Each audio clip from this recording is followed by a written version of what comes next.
La oración a los santos es un punto de división entre católicos y protestantes. Unos dicen que los santos pueden interceder por nosotros y ayudarnos.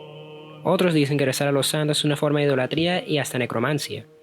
Especialmente la devoción a la Madre de Jesús María se puede a veces parecer excesiva. ¿Se le está robando la gloria a Dios cuando rezamos a los santos? ¿Podemos y debemos rezar a los santos? Esto lo vamos a discutir aquí en Fides et Ratio.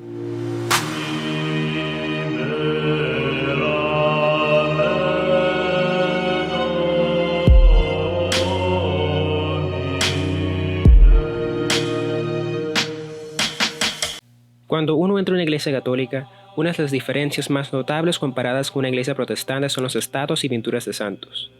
En una iglesia católica uno ve que los fieles colocan velas alrededor de esos estatuas y pinturas, y en el día en cual se conmemora un santo, no es raro ver una procesión o celebración especial.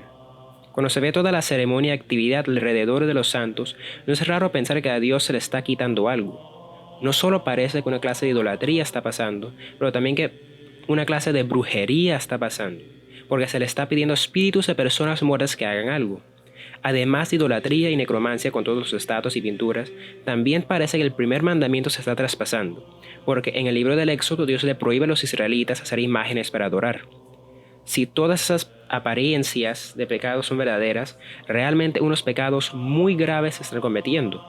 Los problemas que la gente tiene sobre la oración a los santos parecen salir de estas próximas cosas. Parece que ocurre idolatría, parece que ocurre necromancia y parece que se traspasa el primer mandamiento y lo que Dios mandó sobre la creación de imágenes.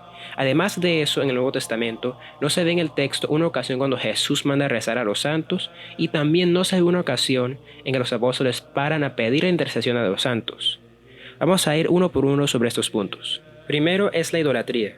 Idolatría es cuando se le rinde la adoración que solo se le debe a Dios algo que no es Dios. A Dios se le debe la adoración suprema que la iglesia le dice latria. Latria es una palabra griega que significa servicio en el griego antes de Cristo, y después de Cristo en la iglesia se empezó a usar específicamente para la adoración y servicio que solo se le debe a Dios. Por eso la palabra es idolatría, latria de ídolos. La iglesia califica el honor debido a Dios y lo distingue de otros tipos de honor, porque la Biblia tiene muchos ejemplos de situaciones así. A diferentes personas se le deben diferentes honores, y esto se ve en la Biblia. La palabra hebrea shehá se usa muchas veces en la Biblia. Esta palabra significa inclinarse, prostrarse o adorar. Dependiendo del contexto, el significado de la palabra cambia. En Génesis capítulo 24, versículo 26, se usa para decir que Abraham se inclina a adorar y rendir culto divino a Dios, mientras que la misma palabra en el segundo libro de Samuel, primer capítulo, segundo verso, usa la palabra cuando un hombre se inclina ante el rey David. Esta palabra hebrea se usa 171 veces en la Biblia y se usa para expresar la adoración a Dios o para respeto rendido a alguna persona respetada. Se ve en la Biblia como el honor es algo que tiene variedades. Entonces, cuando la Iglesia Católica habla del honor que se le rinde a los santos, no está hablando de latria, del honor y la adoración suprema que solo Dios se merece. Está hablando de un honor y reverencia menor que se le dice dulia. Dulia es otra palabra griega que en los tiempos antes de Cristo significaba servicio o esclavitud, y que después de Cristo se empezó a usar por teólogos como la palabra específica que se usa cuando se habla de los honores menores que se le dan a personas humanas. Dulia es una clase de honor que rendimos aunque no sabemos. Cuando militares saludan a sus superiores, es una forma de dulia, una forma de honor. Cuando se pone la foto de una persona en un lugar especial para honrarlos por algo que hicieron, es una forma de dulia. Dulia es el honor que humanos le rinden a otros humanos por diferentes razones, y no hay nada malo con rendir lo que es debido a una persona que lo merece. Cuando los santos que fueron seres humanos como tú y yo le rendimos honores como colocando velas al frente o flores, no se están alabando como a Dios Todopoderoso y Eterno. Se sabe que son seres limitados, pero fueron seres que se reconocieron por sus vidas ejemplares, y por eso lo honramos. Cuando tiene que ver con María, la Iglesia le rinde honores más altos por ser la Madre de Dios encarnado en la tierra. Y estos honores más altos la Iglesia le dice hiperdulia. La santidad de María es algo que se puede explorar en otro video, pero por ahora sepan que a María se le rinde honores más altos por su devoción particular y por su perseverancia hasta el pie de la cruz. El segundo punto es el de la necromancia. Desde los primeros días del Viejo Testamento, Dios ha prohibido contactarse con los difuntos para obtener información oculta. En el capítulo 18, versículos 10 a 11 del libro del Deuteronomio, dice que nadie practique encantamientos o consulta a los astros, que no haya brujos ni hechiceros, que no se haya nadie que se dedique a supersticiones o consulte los espíritus, que no se halle ningún adivino o quien pregunta a los muertos. Esto parece como una prohibición concreta de cualquier contacto con seres espirituales que no son Dios, o directamente mandados por Dios para la comunicación. Pero si uno examina la prohibición de la necromancia, se prohíbe porque las personas están tratando de adquirir información oculta sin Dios, y es una usurpación de la autoridad de Dios.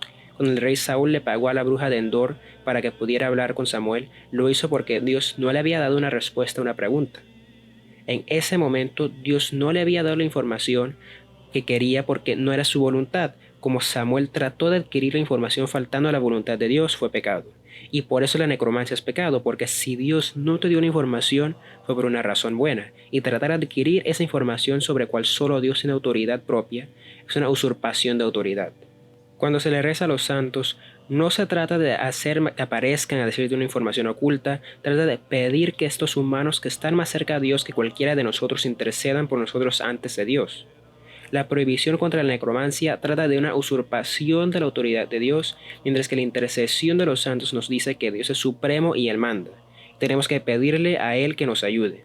Lo mismo que yo le puedo pedir a un familiar o un amigo que rece por mí, puedo pedir a un ser humano cerca de Dios que rece por mí, porque todos sabemos que en el fin Él tiene la autoridad y la soberanía.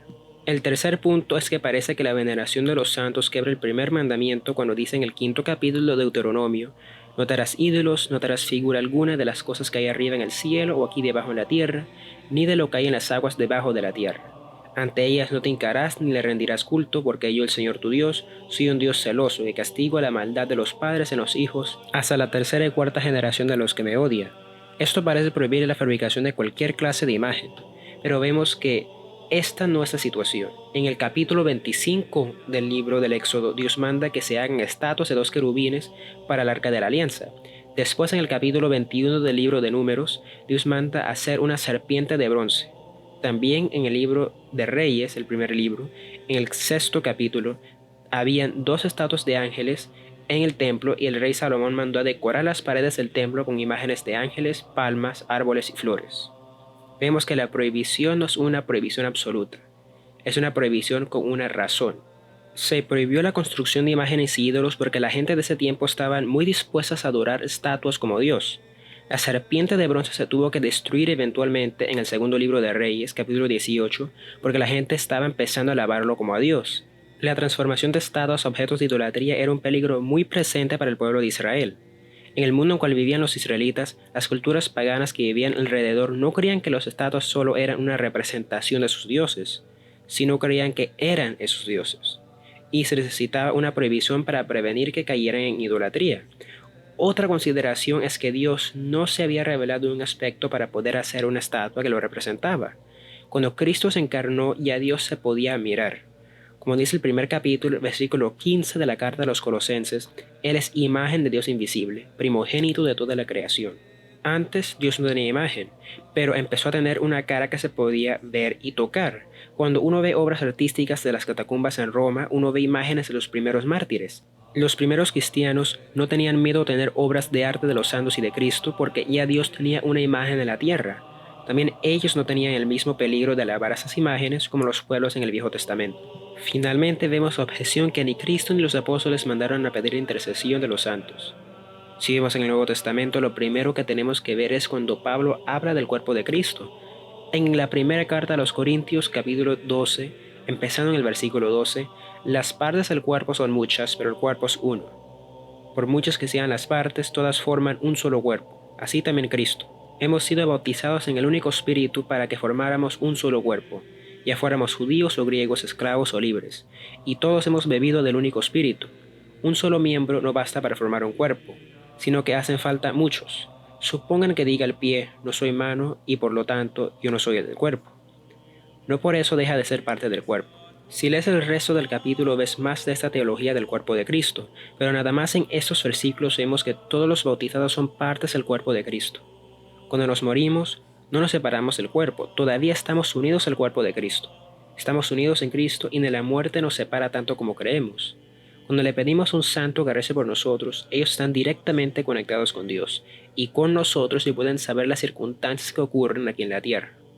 Si estarías en el cielo, no creo que te olvidarías de tus familiares en la tierra.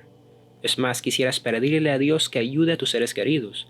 Como Dios es todopoderoso, tiene la habilidad de darles un reconocimiento muchísimo más amplio de lo que tenemos aquí en la tierra, incluyendo las intenciones por cual queremos que pidan. Si vamos al libro del Apocalipsis, vemos en el capítulo 8, cuarto versículo: otro ángel vino y se paró delante del altar de los perfumes con un incensario de oro. Se le dieron muchos perfumes, las oraciones de todos los santos que iba a ofrecer en el altar de oro colocando antes el trono. Y la nube de perfumes, con las oraciones de los santos, se elevó de las manos del ángel hacia la presencia de Dios. Cuando habla de santos, es verdad que en el Nuevo Testamento el lenguaje de santos se usa también para los fieles todavía vivos en la tierra. Pero en el libro del Apocalipsis uno ve que los santos incluyen los mártires que han muerto y que están en la presencia de Dios orando, como se ve en el capítulo 6.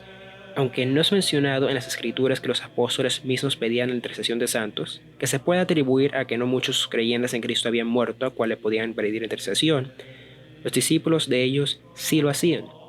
Esto se puede ver en documentos de los padres de la iglesia. El Pastor de Hermas, escrito más o menos en el año 80, menciona a la persona de cual habla recibiendo la intercesión de un ángel. Cipriano de Cartago escribe en su carta 56 en el año 253 que nos acordemos rezar unos por los otros en los dos lados de la muerte. Clemente de Alejandría escribe en el 7º capítulo de sus escrituras misceláneas: el verdadero cristiano, aunque reza solo, tiene los coros de los ángeles parados con él en la oración. En el año 370, Efraín el Sirio también dejó oraciones pidiendo la intercesión de los santos, y hay muchos más ejemplos en que se ven los padres de la iglesia y las oraciones de la liturgia eucarística hablando de la intercesión de los santos. Queremos saber lo que piensan, comenten, dejen un like y por favor compartan con sus amigos.